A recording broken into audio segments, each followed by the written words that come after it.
your big Hollywood sunglasses and light the torch, because it's cellar time.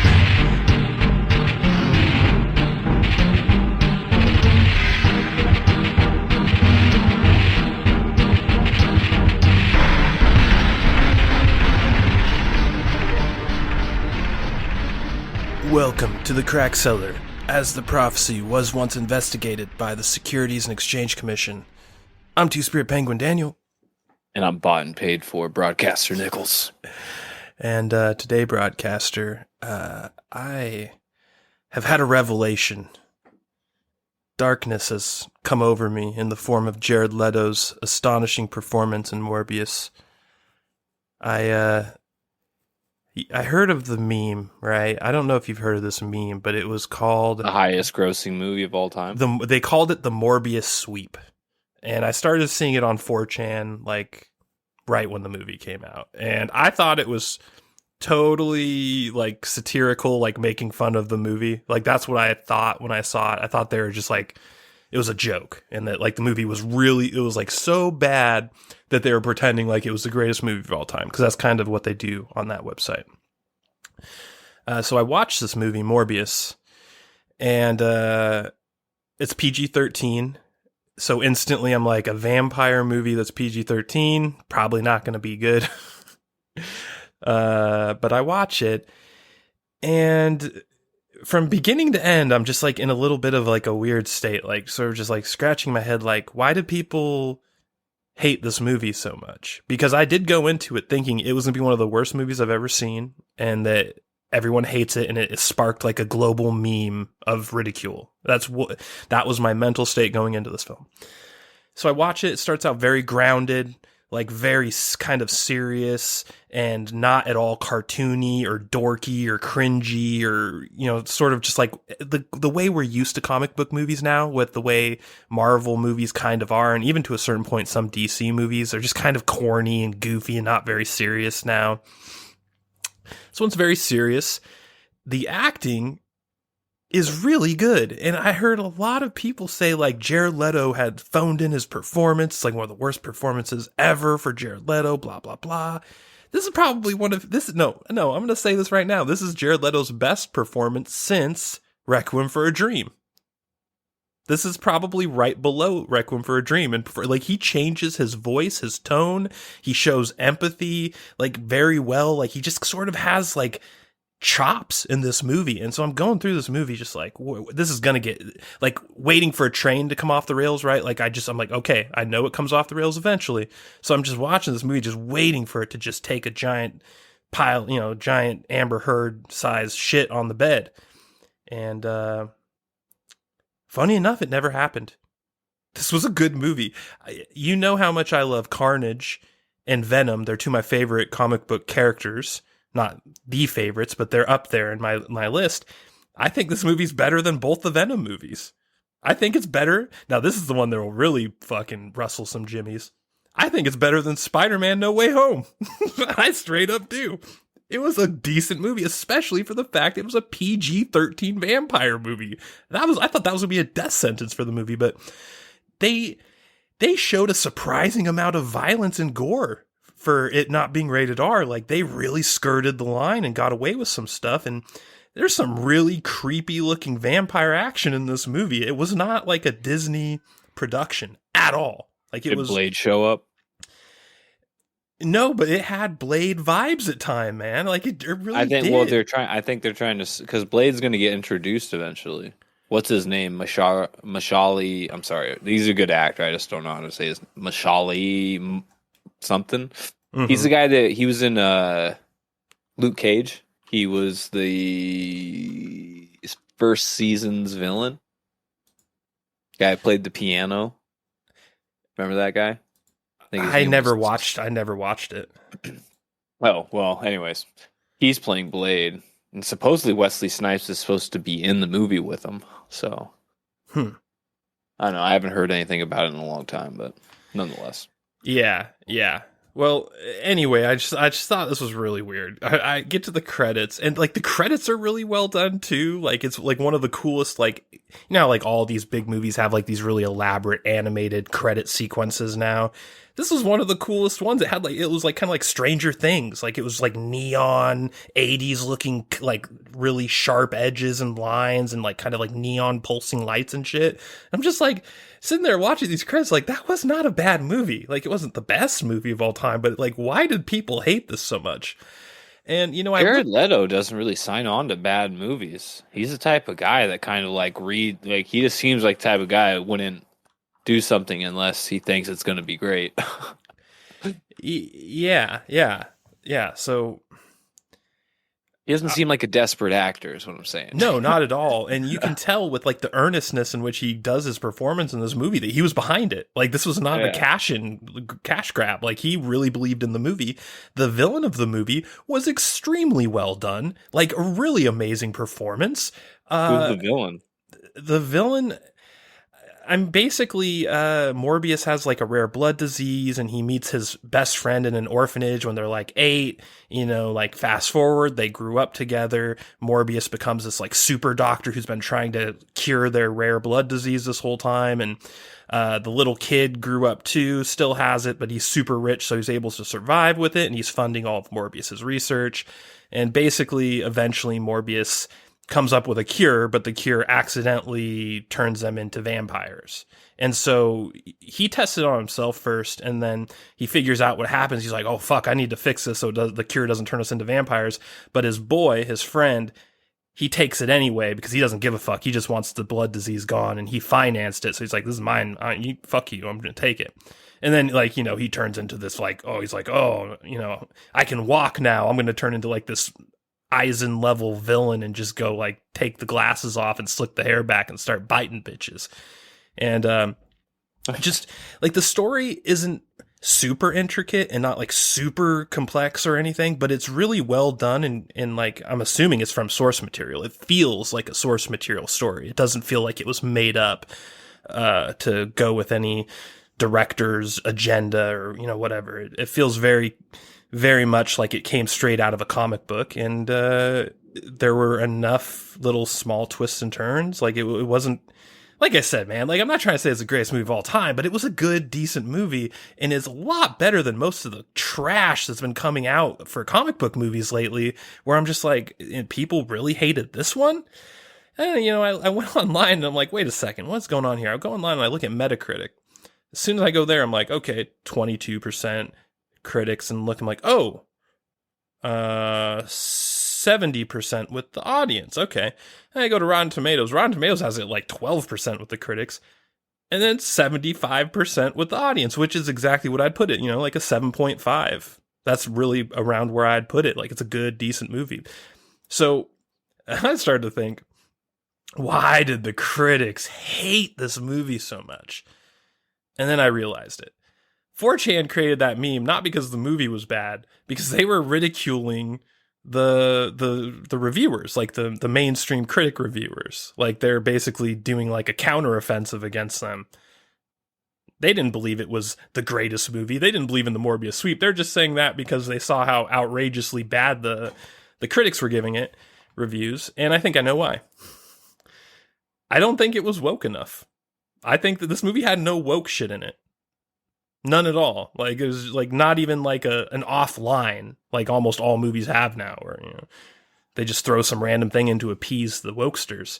Nothing. Just zero woke shit in this movie. And I think that they took that as an affront. They're like, we own comic book movies now. You better at least put one line in or we're coming for you. That's honestly now what I think, based off of watching it and then just like kind of seeing the aftermath and with all the critics and doing some research. Too many white vampires. Well, that's the thing. Both the main characters were white. The love interest was like kind of like vaguely Puerto Rican. She was definitely a woman of color, but not like not a black woman. Definitely not like a woke Wakandan warrior. Not even close. Like she kind of reminded me of Rosie Perez from White Men Can't Jump. Yeah. It's kind of that kind of character. So yeah, that and that's the closest thing to anything woke in this. Like everything else is like totally like the entire cast is a bunch of white dudes essentially, except for her. So I think they angered the woke dragon broadcaster, and they tried to go for the throat on Morbius, because that movie is not a 15% or a 20% or whatever it is. Like I said, I think it's better than No Way Home, and the critics were like, "Oh, No Way Home's the greatest movie ever. Everyone must watch Spider-Man No Way Home." Dude, that movie wasn't that good. No, it was mediocre as fuck. Yeah, it was. It was the definition of okay. Like, It could have been way better for how much star power they had. But that's the problem with those movies, is you're putting way too many famous names on the bill. Oh yeah, and then before we switch gears here, one last thing I want to say about Morbius. The end has a bonus post credit scene where fucking Michael Keaton shows up in a jail cell randomly. Like, he just teleports there, and it's a tie-in with the new Doctor Strange movie, I'm guessing. I haven't seen that yet, but I'm assuming it is, because it has all the weird Doctor Strange crack in the universe effects in the sky and all that. He shows up, and I'm like, wait a second, is that supposed to be Vulture from the first Spider-Man, like Homecoming or whatever?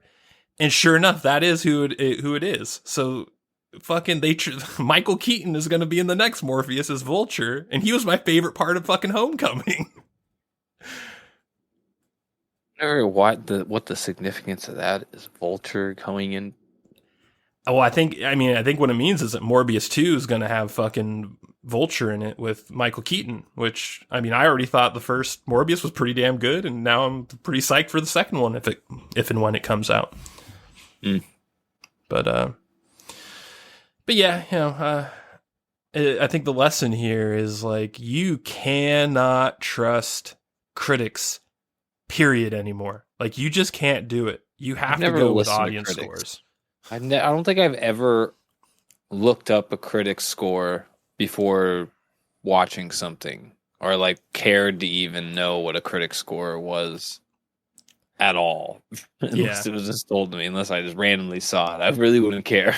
I check them, but the way I weight them has just changed over the years. Like, I used to weight them a lot heavier, like back in like 2008, 2009, 2010, and then ever since around 2012, that weight has slowly come down, and now it's to the point where I don't even think I'm going to weigh it at all anymore. Like, the critic score, I think I'm just like done with, period, now. Like, I'm just going to ignore it completely.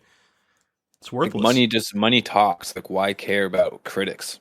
It's just like journalists. Like, journalists aren't real anymore, and film critics aren't real anymore. It's quite the joke. Game journalists, video journalists.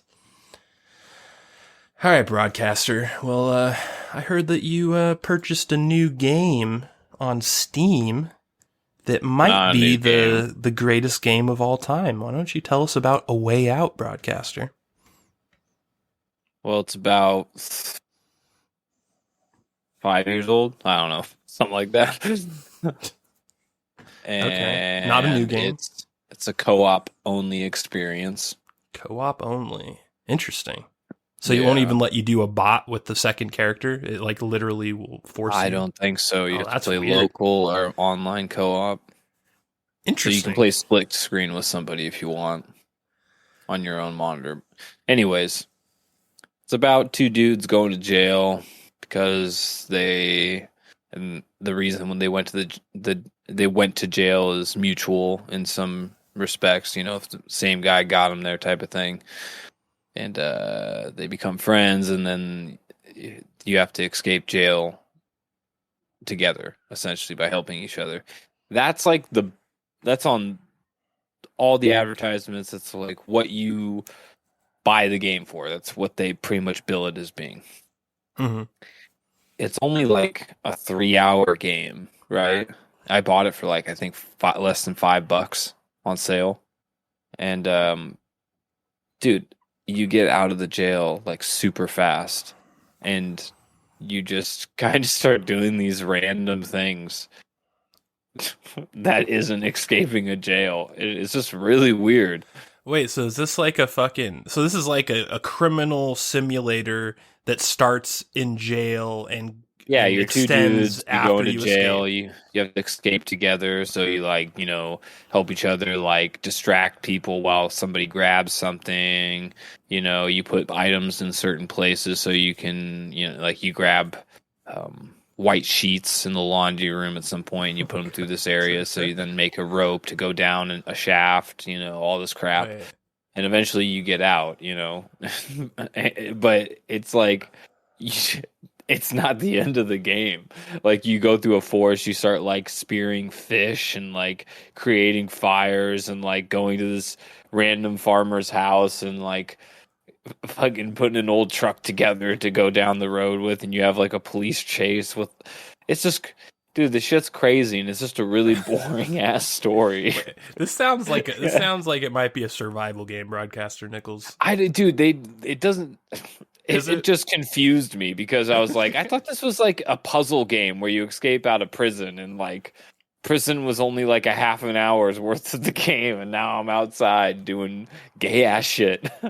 Doing what you do in every survival game that is the reason why I don't like the genre, right? Crafting and resource collecting, that bullshit. No, you're not resource collecting, but so how do you? It's a how really are you crafting short game. This stuff if you aren't resource collecting? It's you remember A to games point in the early 2000s that just had all the quick time action scenes? Oh, really? Yeah, it's a bunch of that all over the place. It's like a movie. It's one of those movie games. Oh, so it's kind of like Heavy Rain, is what you're saying. Yeah, kind of. Okay, so this isn't even this is like an interactive novel co-op. Kind of. Yeah. Gotcha. Okay. Yeah. I could see how that might be boring. Remember the dude that was at the Game Awards years ago that stole the mic from that dude and flipped off the camera and was like, "Fuck you." And he was from, I don't know, one of the Baltic states. The Baltic states. I do not, but go on. Yeah, he's an indie developer, and he got famous for saying something at the G4 Video Game Awards or whatever. But this is his game, A Way Out. Okay. That kind of makes sense. I think it was a publicity stunt for this game. Yeah. Yeah, I don't know. It's I've always wondered about that. People that make non-video video games. I personally enjoyed Heavy Rain only because of the PlayStation Move elements. If it didn't have the PlayStation Move, I don't think it would have been worth playing, quote, watching. But the PlayStation Move made it interesting, at least. It was a new experience. When I see that shit, wands. Yeah, when I see PC games and console games where you're just using a keyboard and a controller and they're doing stuff like that, I was just why not just make a movie then? Why make it a game? I think it's just assholes thinking they can redefine a product, a certain type of thing. They're if I'm going to make a video game, it's going to be special. Yeah. Yeah, I've been involved in the indie game developer scene since 2005, 2004 in that area. And I remember back in 2006, there was this weird, very temporary but weird trend with making cutscene only video games. A whole bunch of retro JRPGs that I saw people making. I'm just looking at them and I'm like, wait a second, so what's the game? And they're like, there's no game, it's just a string of cutscenes. And I'm just like, well, then it's not a game, it's a movie, right? And they're like, yeah, but it's made in a game. I'm just like, okay, but why? That's not what... I just don't get it. It went away really fast, but you still see it pop up every now and again, and kind of like what you're talking about with this A Way Out game, sort of a ghost remnant of that fad back in the indie scene. It's an interactive movie, it uses GTA 5 style graphics with this weird, cinema movie lens type view to, it's kind of like Shawshank Redemption, like interactive Shawshank Redemption. Shawshank the video game. Shawshank the lunchbox. Shawshank the flamethrower. Anyways, it sucks. Two thumbs down. I just saw the More You Know rainbow pop out as you said that in my head.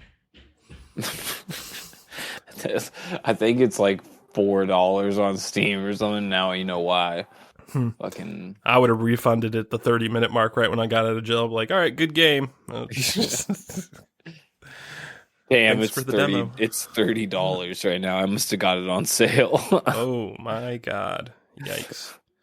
Damn, that means when it's on sale, it's like 90% off.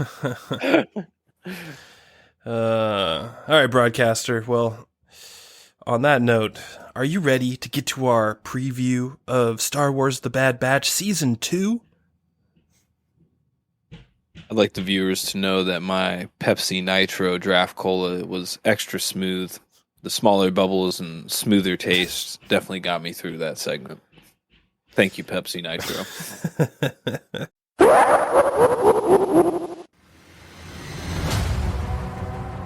Liars. Lucas is dead. You can have a future. It's a cool looking planet. Isn't that what you're after? We're already free. Clearly, you're not Damn paying right you attention are, to brother. what's happening out there. It is time for a new era. Yeah, Oh, damn, they got Palpatine up in this hole, huh? that's what I'm talking about.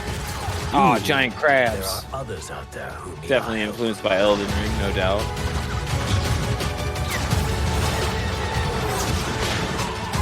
We'll take all the allies we can get. Okay, so Crosshair is Oh, dope. wow, Wookiee with a lightsaber. Pod racers. Kashyyyk. What are the Wookiees actually called? Let's get to Kashyyyks work. or something like that. I thought Kashyyyk is the planet, Maybe. but like, I don't know what the Wookiees are actually called. Maybe they are just Wookiees. I'm not sure. Fall 2022.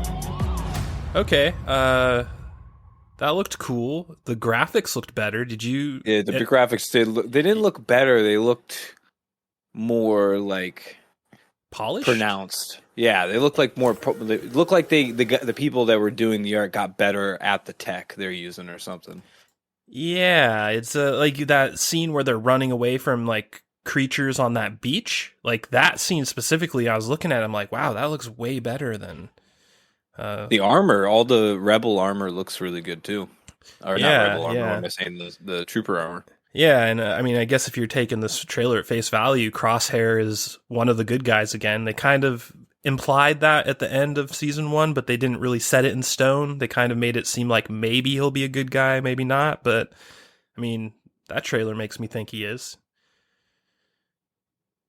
Yeah, the art definitely. I think it's just better. Yeah, Yeah. you're right. I think it's just got a better budget. I think so. Yeah, it was cool seeing Cody there. Maybe He's it's a only there higher for frame 1 rate second, too. but That might be what it is. maybe, yeah. It just, yeah. Like there's something about it. It just looked higher Damn, quality. Some of those clone trooper armor, like what is it at? Let me see if I can pull it up at 33 seconds. You see those troopers? Yep. I don't know what those are, but they look dope. Yeah, seeing fucking Palpatine at the fucking Senate, fucking hit the hood rise. You see his glowing eyes. That was fucking awesome. I love the fact they still have the original voice actor for Palpatine going strong in 2022.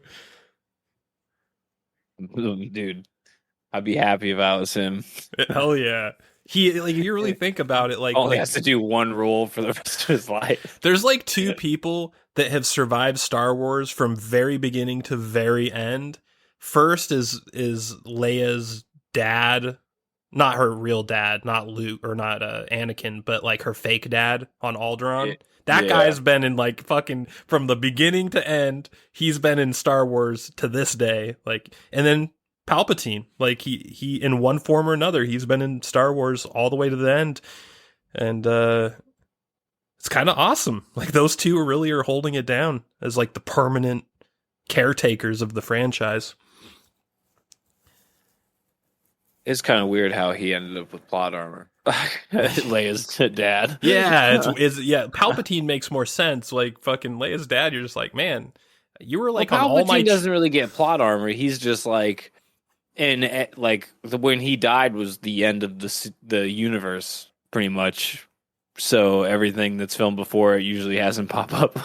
Yeah, but even in the sequel trilogy, you know, it's quote unquote, it's not Palpatine, it's the Sith Eternal Emperor or whatever. It's fucking Palpatine. You know, like whatever. You can say what you want, but it's fucking Palpatine. You know, we got this guy just from beginning to end, and he's just holding it down like a fucking champion.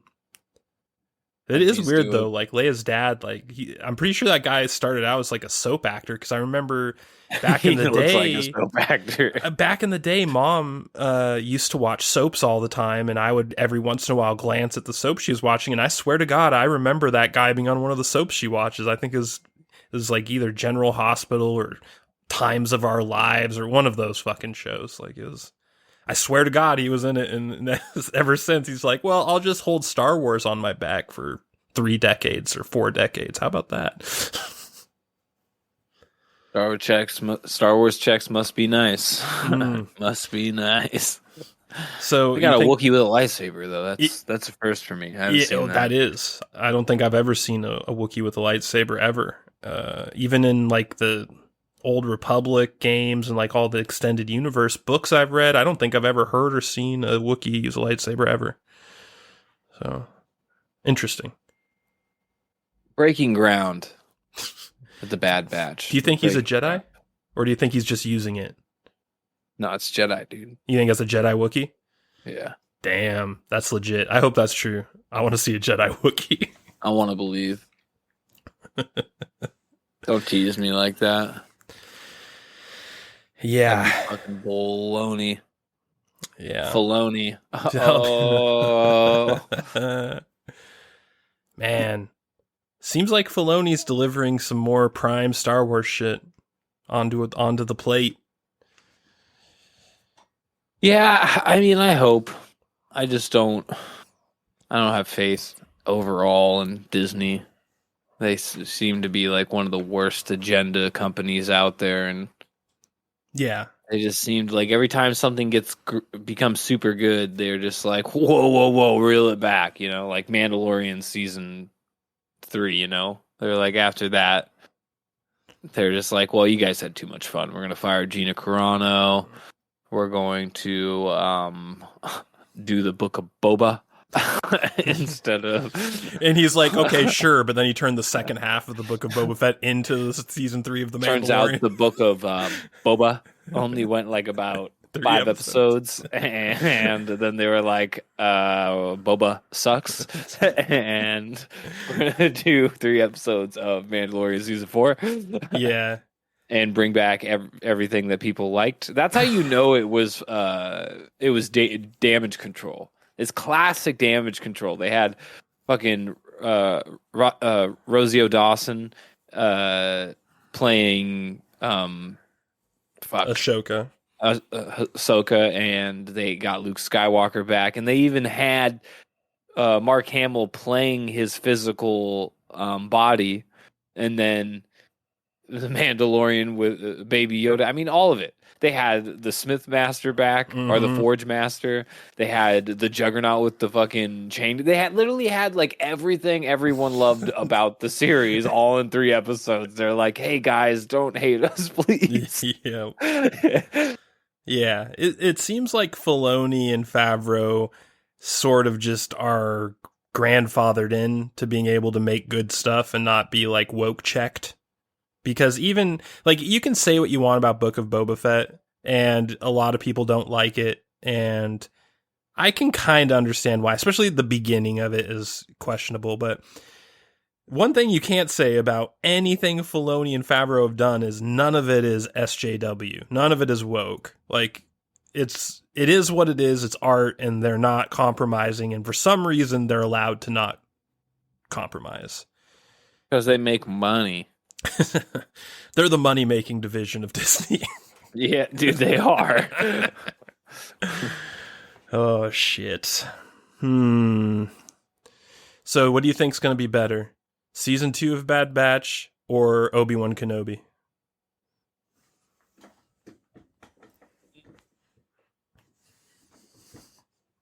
I mean, who am I kidding? Bad Batch. Yeah, because Kenobi is not made by Favreau, and surprisingly so. I really thought when I first heard about it that for sure Favreau and / or Filoni were going to be involved, and no, it's You would think some Asian chick actually, like Catherine Chow or something like that. This just goes back to what I said. Like, I just don't trust Disney because it's like after Mandalorian, you'd think they would have made John Favreau, executive oversight over like every Star Wars live action series. He should be. He should have Kathleen Kennedy's position. Yeah. Exactly. Like, it's crazy that after the numbers he put up, they wouldn't want him in that position. But, this goes to show you that they're clearly willing to sacrifice money for the greater dialogue they want to enforce.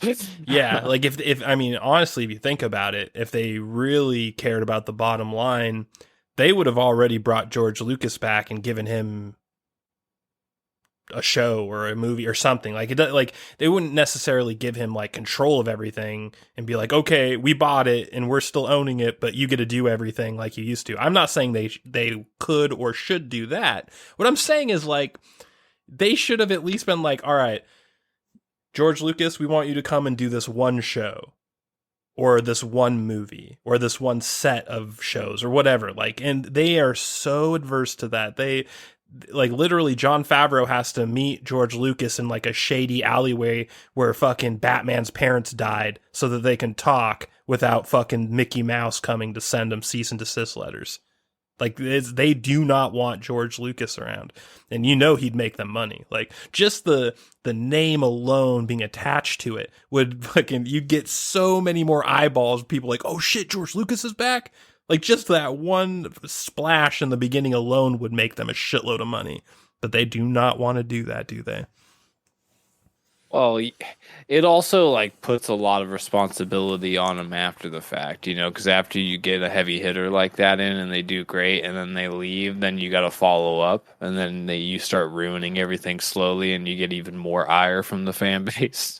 Well, if you're smart, you just say, George Lucas, you do this one thing. It's one and done. If we do want to make a sequel to it or another season of it, we'll bring you back to do it. But that's like, do not let him do like one season of a show, then bring some douchebag to finish it. That would be not good. Not a good idea.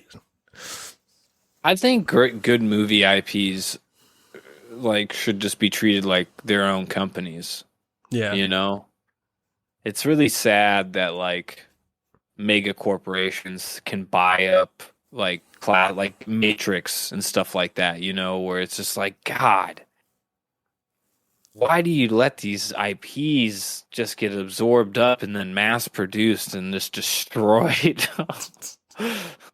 Like, we're talking about bringing George Lucas back to Star Wars and how it would be a taboo thing for Disney. It's like so dumb. Yeah, this man made the universe you're squeezing cash from. Yeah, and it's not like it makes him own it again. You still fucking own it. Like they're just afraid of the ghost of Lucas coming back and haunting them. And it will haunt them. That's really what they're afraid of, is that he comes back and he makes something that everyone loves, and then that's it. And they don't. And then like we have to bring him back for everything now. It's like, oh no, like we want to. Why wouldn't you? Because they want to let fucking fresh minority voices come up and tell their stories through Star Wars. That's why. Like, pay him to have an apprentice. Right. And make him as black or Chinese or womanly or whatever you want, dude. I don't fucking care. Yeah. It doesn't. It's dumb. It's just like the attitude of Hollywood is so stupid, but they don't care. Like, Hollywood isn't even really a money-making industry anymore. Like, it's half a propaganda ministry now. It's just, they don't really care. They'll make movies that they know are going to bomb, that send the message that they want to send, and they do not care. Holy Church. The cathedral. Well, broadcaster, speaking of nostalgia from 40 years ago, are you ready to get to our review of Chippendale Rescue Rangers, the movie? Yes, dude. And I saw my reflection in the snow coming here. Let's burn it down.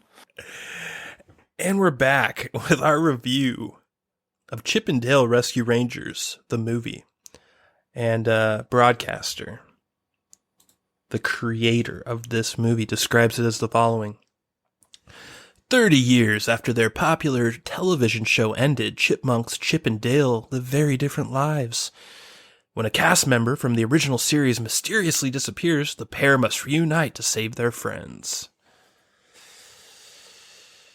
Broadcaster, as you noted to me when we first discussed this movie, where the fuck did this come from? This movie, I swear to God, just like blipped out of nothingness, out of nowhere with no warning whatsoever. I never heard anyone bring it up, talk about it ever until the day it was released. Well, the cool thing about this movie is it's not just Chip and Dale. Like, I mean, it's a Chip and Dale story, but it's pretty much... Now, Roger Rabbit, spoiler alert, is in this movie, along with a lot of other characters. Roger Rabbit only has like a small glimpse, but this movie feels like Roger Rabbit. It does. It has like the cartoon and real world mixed together. People know cartoons just exist with them. It's just like this weird acknowledged thing throughout the movie. Yep. It just has that vibe like Roger Rabbit. Totally. And like I was talking to a friend about it the other day, and I told him that the movie to me is a straight mix of Wreck-It Ralph with Who Framed Roger Rabbit. Exactly what you just said. Yeah. Like if you combine those two movies into one, that's essentially what this movie is. You have all of like the ridiculous amount of cameos from like the Wreck-It Ralph. That's funny because I think Wreck-It Ralph's arm makes a cameo. He does, like the final boss, quote unquote, has Wreck-It Ralph's arm. But there's like 100 fucking cameos in this movie. It's just like Wreck-It Ralph in that way. Like you see just cameos after cameos just everywhere, and a lot of them are really good, especially Ugly Sonic, which I think kind of stole the show a little bit. They're all old cartoons. They're all old cartoons that only like people that are 30 and above would really recognize. Except for Ugly Sonic, who's he's brand new. This is kind of what like establishes what the world is, though. It's like forgotten and used up fucking cartoon characters. That's pretty much what the world is. Like no one like super popular is in the world. You won't see Mario or anything like that. Exactly. That's a great observation. Like this isn't like Wreck-It Ralph where it's like all of like the most popular, like most mainstream characters. It's like all of the characters if you watched Disney Saturday morning cartoons in the early 90s, late 80s. Yeah. Like fucking Scrooge McDuck. Oh, I love that one. That was I really smiled at that one. That one was awesome. Swimming in his money. He's awesome. Just like in a cell swimming, and he's like, I don't give a fuck. They gave me a pool of coins. I'm good. Yeah. I really loved how true to form they stayed with the animation for everyone except for Dale. So, like, in the beginning, they all are animated just like they were in the past. But then when they do the time skip to the future, Dale, quote unquote, gets a CG surgery, which is basically him turning into like a Pixar version of Dale. But then everyone else stays the same. So like when Chip is interacting with Dale, like they have their own animation styles, and that's kind of a part of the Who Framed Roger Rabbit aspect to me, is that combined with like the detective woman who like works with them is sort of just like the way that guy was with Roger Rabbit. The Gumby detective and the black detective. Right. Yeah. It's very... it's, it also kind of reminded me of Galaxy Quest a little bit on a meta level. Like, if you remember Galaxy Quest, it was all about like these washed up, like old school actors who did this, like, in this case, a Star Trek kind of show. But like the whole premise of the movie is that they're washed up, they're doing conventions to make money and doing this shit they're not proud of, and they're thinking about how much better it was back. That's exactly what this movie is in a lot of ways. It goes to Dale immediately just being sad at a fucking convention because they're bringing up fucking Baloo instead of him from Tailspin, which, by the way, Tailspin was a real hitter. If you missed that one. Tailspin was a real hitter. Hey, dude, I watched all that shit. Hell yeah, dude. But I could not stop laughing at how they did Sonic, dude. Yeah, that was great. Sonic in the convention with all the pictures being the pictures in the background was the best part. But then he's just like, Dale can't stop looking at his fucking mouth, the teeth, and it's just playing that creepy ass music. Yeah, that was great. That was unreal. Yeah, that was really good. I think where the movie does fall flat a little bit is in just like the actual general plot line past that, where it becomes like what, you didn't like Monterey Jack fucking getting abducted by the Valley Gang or whatever, it ended up being fucking old Peter Pan. Okay, let me take a step back. I fucking loved old, washed up, alcoholic, rapist Peter Pan. That was great. And Will Arnett's performance, by the way, it gave me some respect for him, because Will Arnett's one of those guys where I find him really funny and I like him, but he always plays the same character. Yeah. He's one of those guys.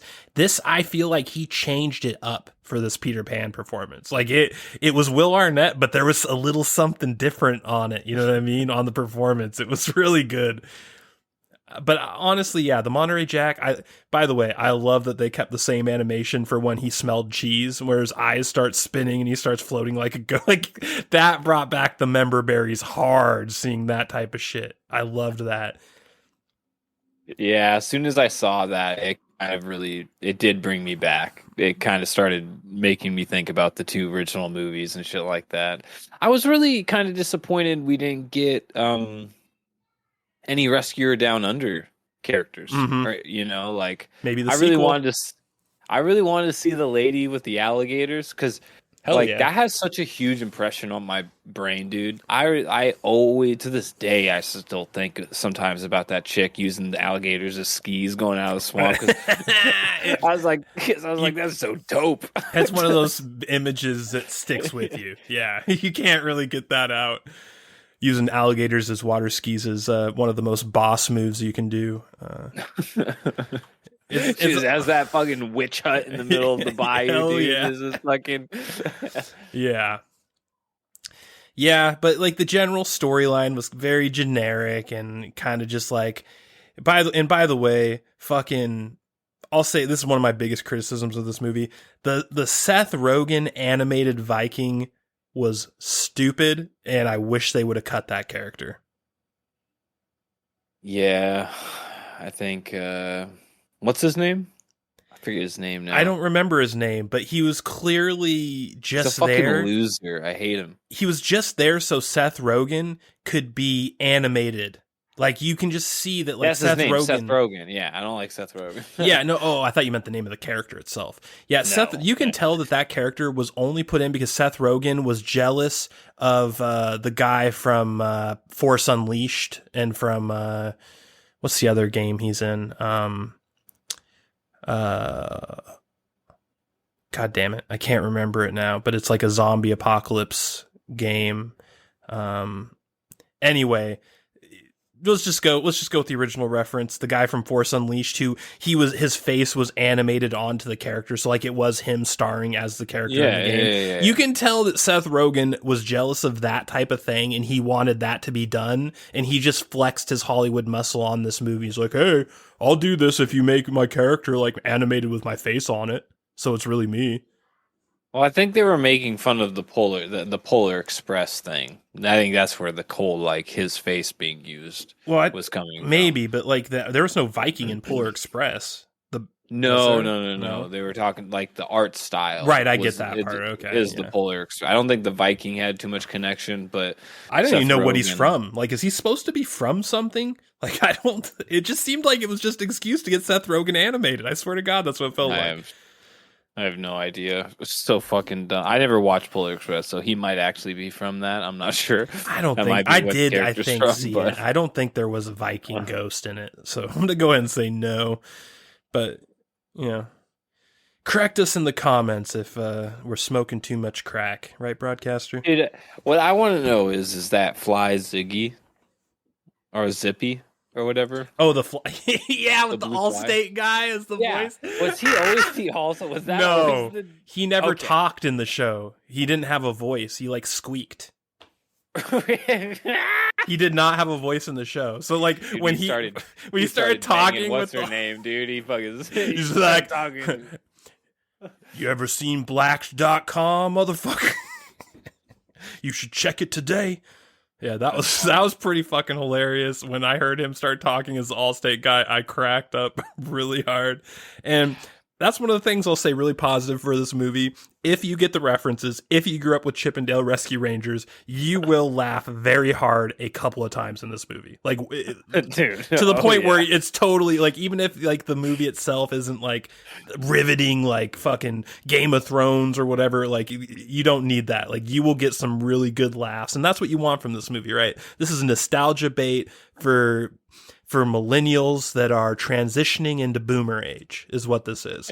And if you are one of those people, you will get a lot out of this movie. I would highly recommend it to anyone that grew up with Chippendale Rescue Rangers. But on the other hand, if you didn't grow up with this, I would not recommend this movie to you in a million years. You probably would just think it's one of the worst movies you've ever seen, honestly. Yeah, it's definitely a weird one. Is for people if like people have no frame of reference for this shit, but it really is like a new age Who Framed Roger Rabbit. It's kind of crazy when I think back to everything. It's just it's what it is. It's a good one too. I liked it. I mean, overall, like what was your let's put it this way. What's your biggest problem with this movie? Like, what's your big sticking point if you have one with this movie?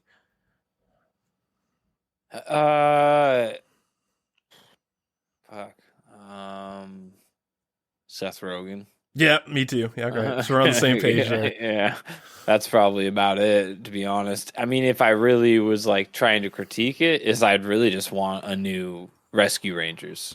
It'd be dope if we actually got like an old pencil art style Rescue Rangers without the CGI. And all the maybe some villain reprisals like the witch from Rescue Down Under. Yeah.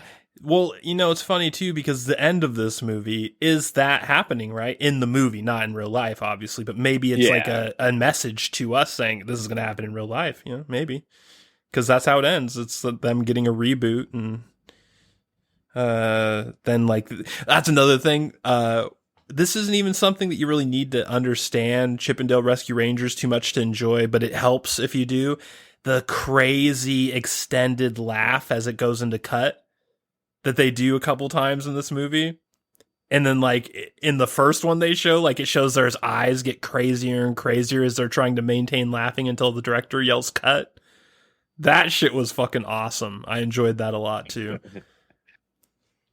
And they do it at the end too, as well, in a couple other spots. But it's kind of like a running joke in the film. Yeah. No, I mean, it's not bad. I forget who told me about this. Like, I was at work and someone was just. Oh, you were the one? It was me, yeah. Yeah, okay. Because I remember you were like, where the fuck did this come from? Like, that was your response. Like, what? And I was like, same thing happened to me. I found out about it like a day before I told you, and I was also like, what the fuck? Where did this come from? Oh, yeah, I forgot. Didn't Sonic end up being like FBI or something? Yeah.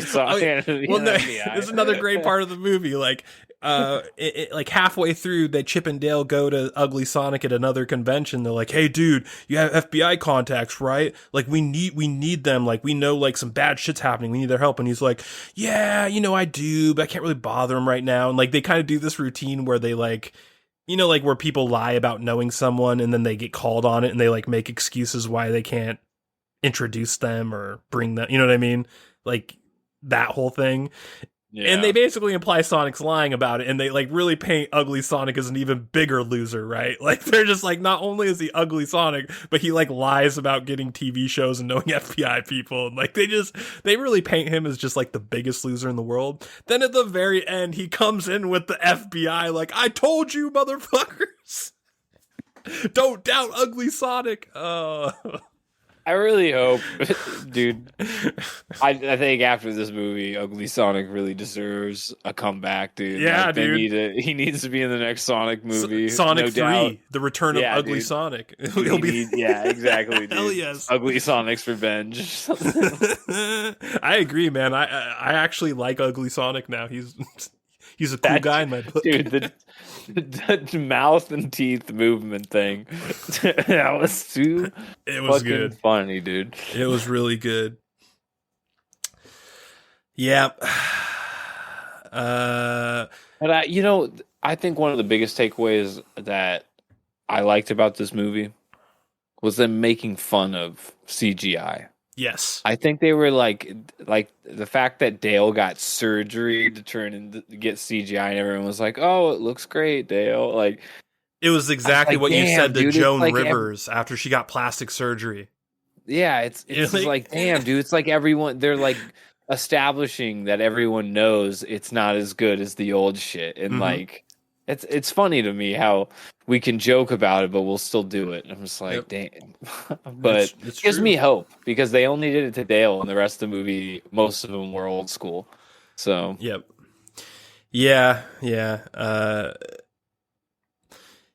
So, what do you think? So, John Mulaney, stand-up comedian, voice acted Chip, and Andy Samberg, voice acted Dale.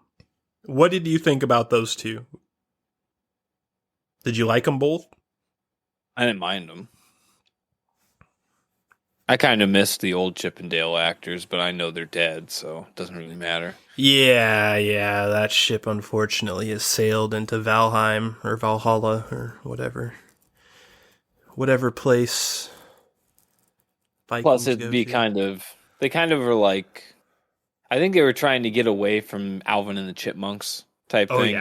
Yeah, they were. Because the original Chippendale, like, they kind of sounded like them. So I think that's what they were trying to do. And for sure, because I think they cement that with the scene where they show Chip and one of the, Dale, wasn't it Dale? No, it's Chip. No, it's Chip who fucking judges Alvin and Chipmunks. Like, Chip sees Alvin and Chipmunks, and like they're like doing like some TikTok revival where they're doing rap. And Chip is just like super based about it, and he's like, "Those fucking douchebags lowering themselves to this garbage," like just totally ragging on him. And I'm just like, dude, that is a critique of modern TikTok culture right there. That is not just a dig at rap or Alvin and the Chipmunks. That's a meta dig. And I love. Well, he also said they always make cartoons rap, which is kind of like a meta critique on like certain ethnicities getting made to do certain things. Like black people always have to wear dresses and shit like that. Like, I was like, damn, that's kind of like a based fucking dude, multi-layered joke right there. Totally. I think they got a lot into this movie, kind of like undercover a little bit that isn't really obvious, but to like someone like on like a first glance, but when you look at it, there's a lot of there's an undercurrent of basedness in this movie that I think was required for a lot of people interested in this movie to like it. Because let's face it, most people that are into this type of thing are not the people that are into fucking Ray or, Captain Marvel or whatever. Yes. Well, they just need more good ideas like this. It came out of nowhere. It's super fresh. Like the idea CGI is a surgery. Like just really cool out of the box ideas like that. Yeah. I loved how the surgery machine was like a fucking Mission Impossible laser machine. There's so much meta jokes in this movie. It's hard to even like wrap your mind around how many there are. Yeah. No. That was pretty funny. Hell yeah. What'd you think about Gumby, the corrupt detective played by the other Allstate guy? Is that who played? Wait a second. No, is Gumby voiced by the other Allstate guy? I don't know if he's ever an All-Star actor, but State Farm, he plays maybe. John Johansson from Spider-Man, the Daily Bugle guy. Yeah. That guy. That guy was an insurance spokesman. Maybe not. Maybe it wasn't Allstate. Maybe it was State Farm or something else. But I know I've seen him on insurance commercials too. Yeah. So we got two insurance company spokespeople in this movie. Well, they're great voice actors, so it doesn't matter.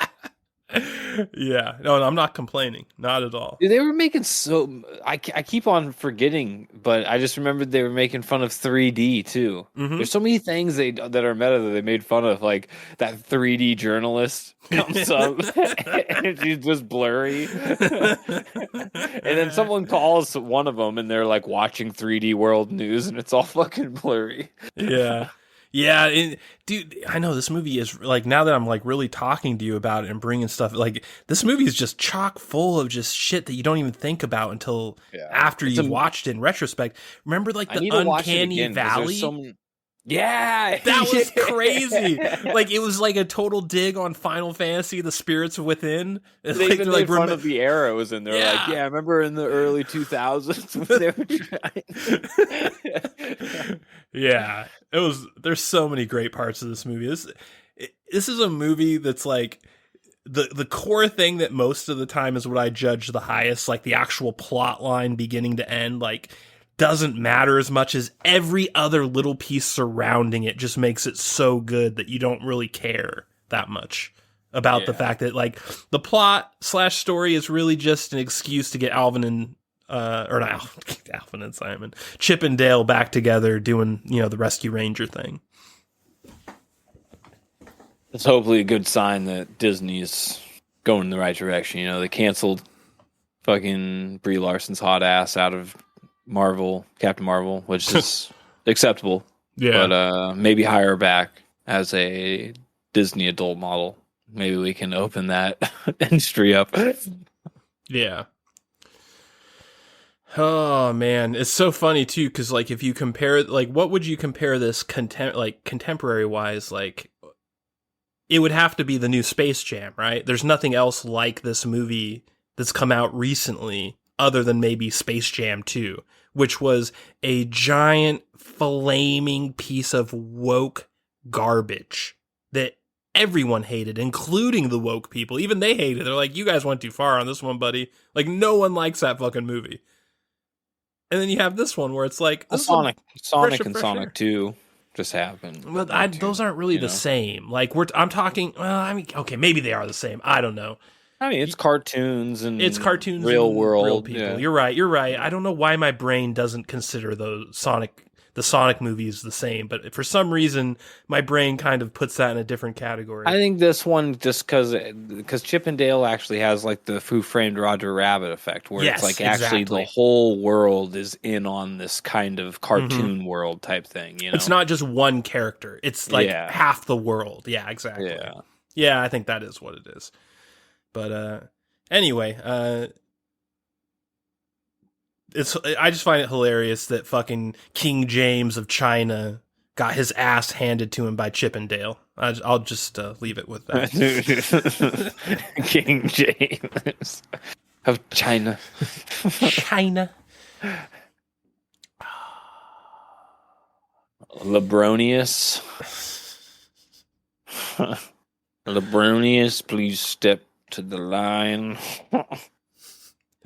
So what? All right. So like, I guess the last thing to talk about is kind of like the ending where they find like the chop shop, and then they realize that they're not actually sending it overseas, and they're filming them there, and they like do this like kind of rough cut like scene where they're like chasing through all these different knockoff versions of Disney stuff. What'd you think about that whole sequence?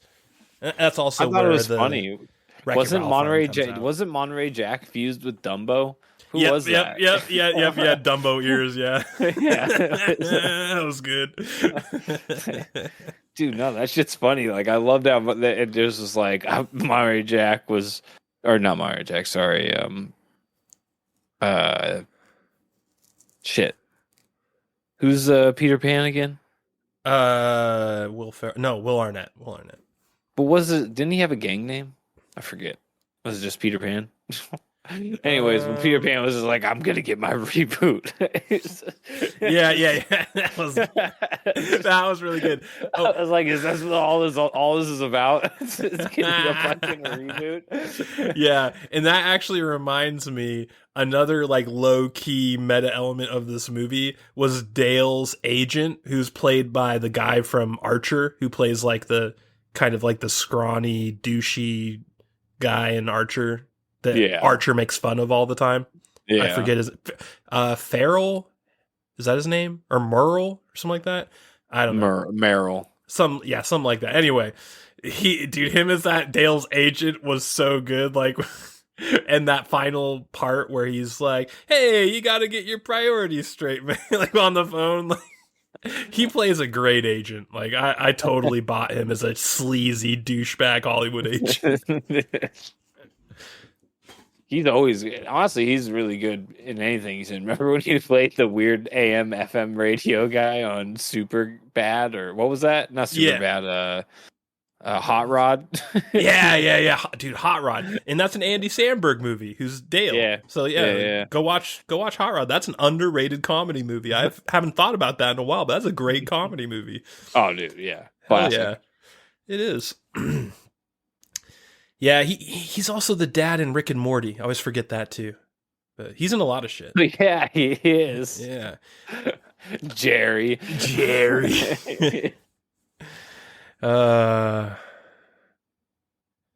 Yep. Well, I don't know. What do you think? Do you think this is going to get a sequel?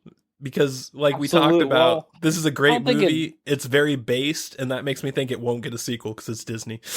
Like, fuck you. I hope they just don't pump them out. This is a really special movie, honestly. It feels like to me.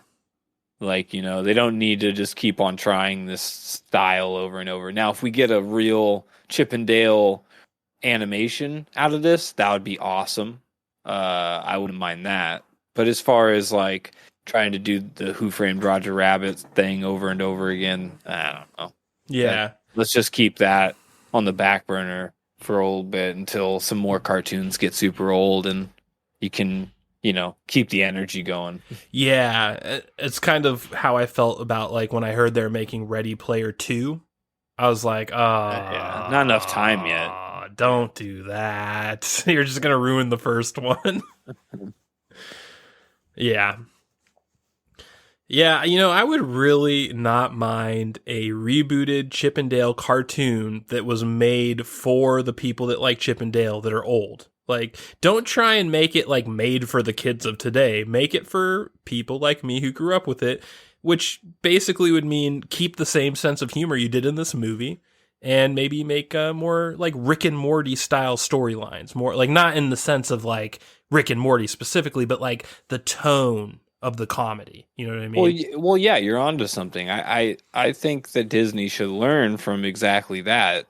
Cartoon Network and have like an Adult Swim, like a Midnight Run, Toonami-esque type of series for adults, and they just use all their old cartoons that they haven't used in a long time. You know, bring back fucking Rescue Rangers. Bring back what was the actual cartoon's name for Tailspin? Not Tailspin. With the ducks, DuckTales. Yeah, DuckTales. Yeah. That was called.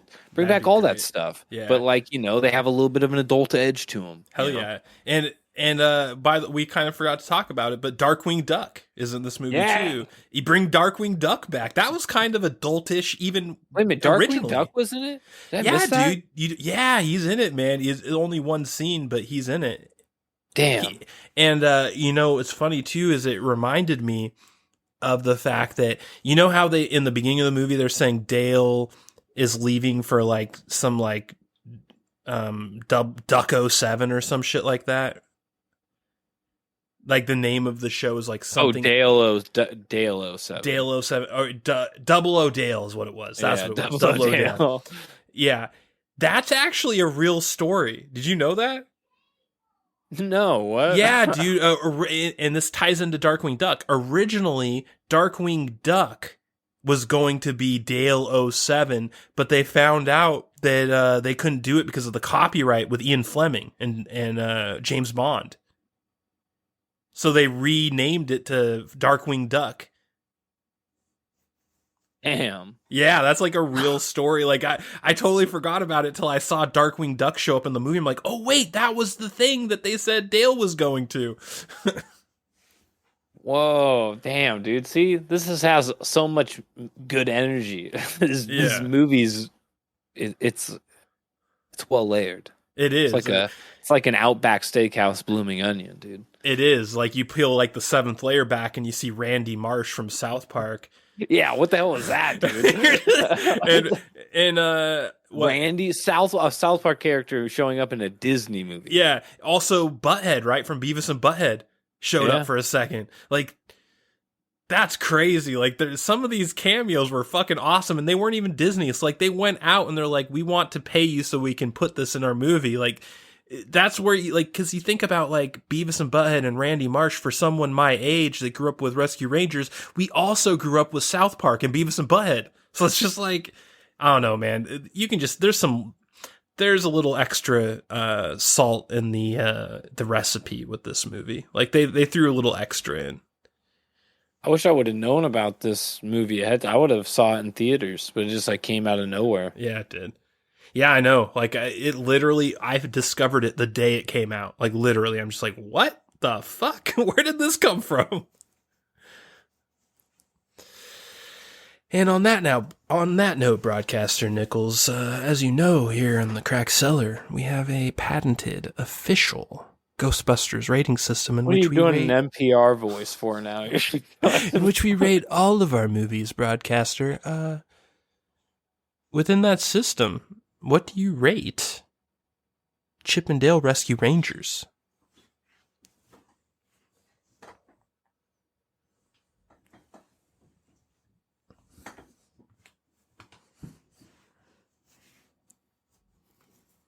Trying to think of a subclass for Boogeyman. Take your time. Not so transgender Boogeyman. Oh. So you're giving this a high S. Oh, yes. Damn. This is S-class material, especially out of Disney's house. Yo, yeah. If you're going for Disney, for sure, this is some of the best animated. I mean, shit they produced let's go through this. Let's go through the critiques. What was really wrong with it? All the voice actors were solid. It was a well-written story. It had tons of meta-level jokes, good kid humor, tons of nostalgia. You had... I mean, what was wrong with it? I can't really... It wasn't that long of a movie. It didn't bore you, really. No. Yeah, you're right. That's true. It was pretty short. Yeah. It just is an hour and a half of fun nostalgia. And like some nostalgia that has no business being in there. Like Beavis and Butthead and who was the other person you said that showed up? Randy Marsh. Yeah, Randy Marsh. Yeah. Which is just crazy. From he didn't Wheel say of Fortune anything, fame. He was just chilling there, but no, it was just weird. Yeah.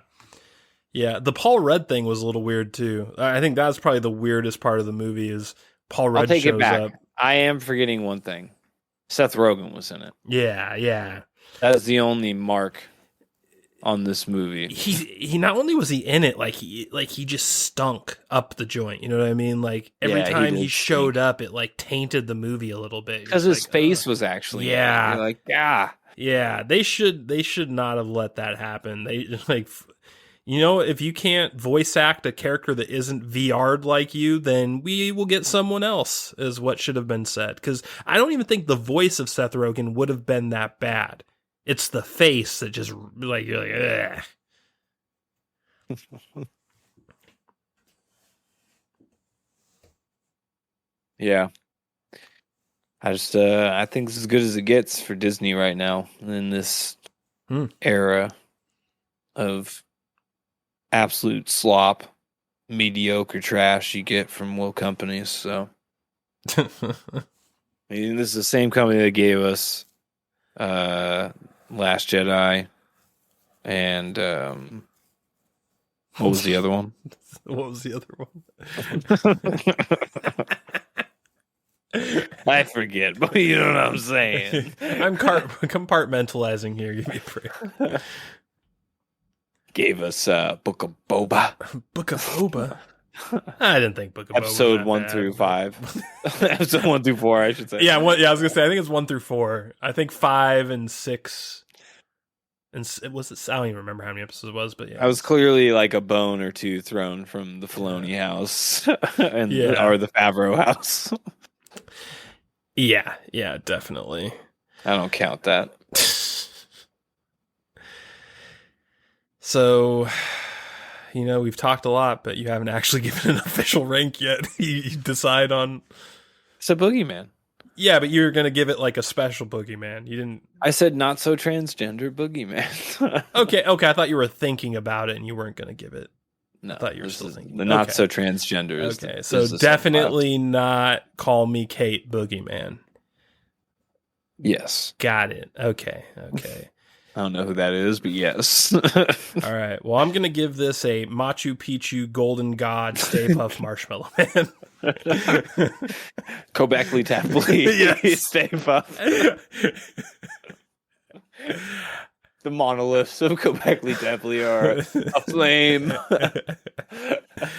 This is like a really good everything you want Who Framed Roger Rabbit inspired version of Alvin and the Chipmunks / Chippendale. Totally not Alvin and the Chipmunks, because those are disgusting rappers that we look down upon.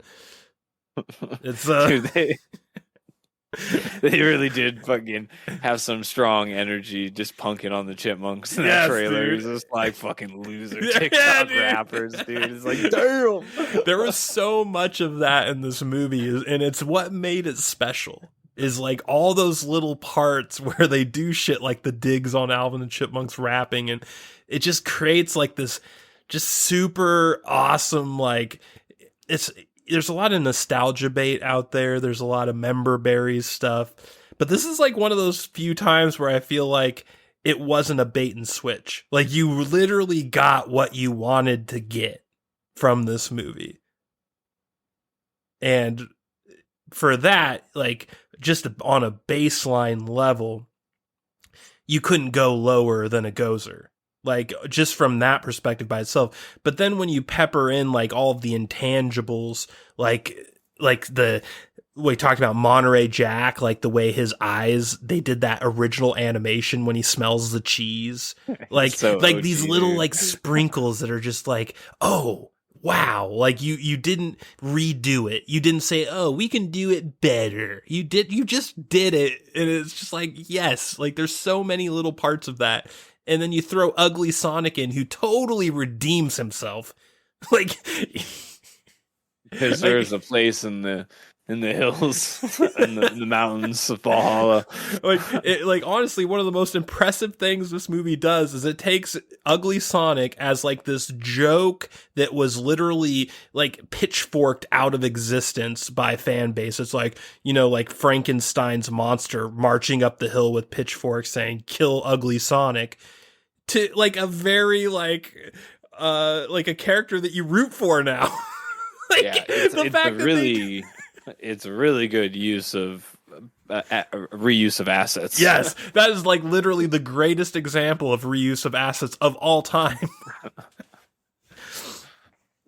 So yeah. It's like, what do we have laying around? Yeah, You got ugly Sonic.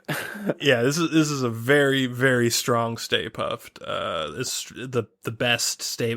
The only reason I don't put this in S rank territory, well, two reasons. One, Seth Rogen, and two, I think that they could have done a little bit more with the overall storyline and plot line.